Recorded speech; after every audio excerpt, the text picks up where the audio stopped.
Mais qu'est-ce que ça veut dire obéir à ses parents? Quel est le cadre qu'Allah m'a fixé? Comment est-ce que je sais si j'obéis à mes parents ou si je leur désobéis?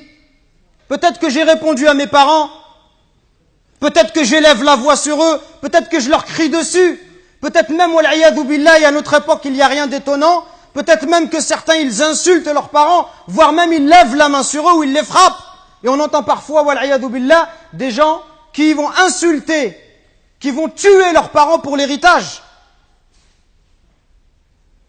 La règle, le cadre, c'est ce verset coranique. Allah Azza wa Jal, il nous dit, et ton Seigneur a décrété n'adorer que lui. Ça, c'est le droit d'Allah sur ses serviteurs. D'adorer Allah et de ne pas lui donner des associés. Et de marquer de la bonté envers les pères et mères. Si l'un d'eux ou tous deux doivent atteindre la vieillesse auprès de toi, si tes parents ils vont vieillir auprès de toi, ça veut dire quoi? Dans ta maison.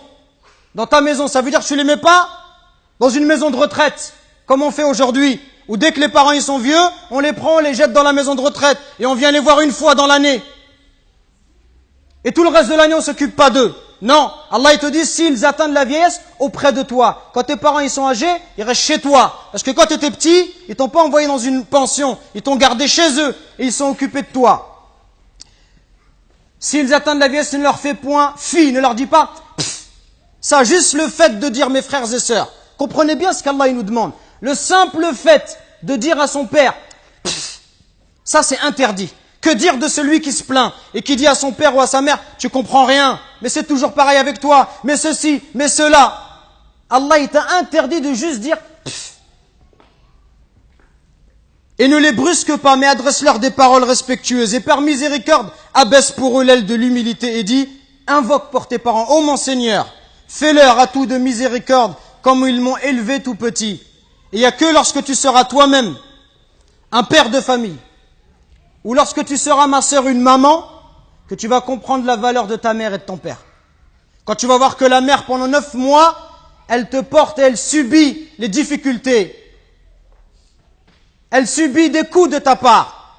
Que lorsque tu nais, le jour où Allah t'a mis au monde, ce jour-là, ta mère, elle a l'impression qu'elle allait mourir, tellement les douleurs, elles sont intenses. Et les hommes, on ne sait pas de quoi on parle quand on parle de cela. Il n'y a qu'une femme qui peut l'expliquer. Quand ta mère, pendant 2 ans, elle t'a allaité, elle dormait pas la nuit. Pendant 2 ans, tu lui as perturbé son sommeil. Quand tes parents, à 4 heures du matin, ils sont levés pour aller travailler, pour t'acheter des vêtements.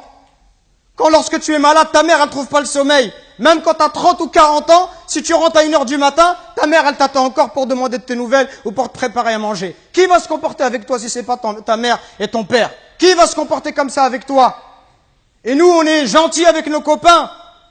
À n'importe quelle heure, on répond à l'appel de nos amis qui nous demandent de l'aide, on les aide. Mais est-ce qu'on aide nos parents? Est-ce qu'on est à leur écoute? Est-ce qu'on leur donne du temps? Est-ce qu'on leur montre du respect? Les anciens, ils disaient, Zayd al-Abidin, le petit-fils de Ali ibn Abi Talib, il disait, on lui disait, toi, t'es quelqu'un de très bon avec tes parents, pourquoi tu manges jamais avec ta mère? Il dit, parce que j'ai peur, si ma mère, elle voit dans l'assiette quelque chose qu'elle a envie de prendre, et si je le prends avant elle, j'ai peur qu'Allah, il compte cela comme la désobéissance. Et il disait rien d'étonnant à cela. Il disait, ceux qui ont vécu avant nous, ils considéraient comme un manque de respect envers les parents que d'habiter au premier étage et que de laisser habiter les parents au rez-de-chaussée. Regardez jusqu'où ça allait. Allahu Akbar. Le simple fait d'être au-dessus de sa mère, au premier étage, sa mère au rez-de-chaussée, ils considéraient ça comme un manque de respect.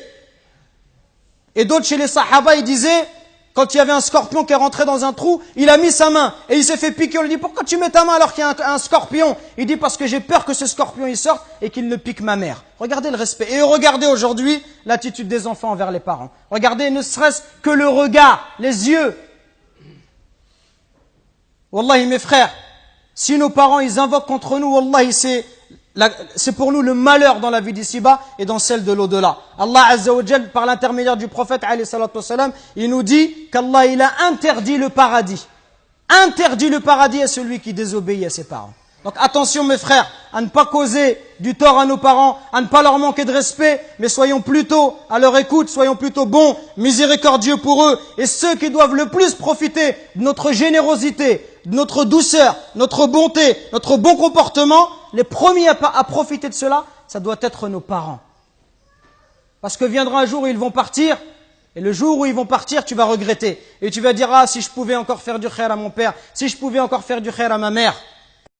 Nous récoltons vos dons pour la construction d'une nouvelle mosquée à Longjumeau. Walillahi alhamd. Barakallahu fikum. Qu'Allah il accepte ces dons de votre part. Et continuons, Inch'Allah. Et bi'idhnillah, dans pas longtemps, on espère avoir de bonnes nouvelles. Qumu ila salatikum yarhamni wa yarhamkumullah.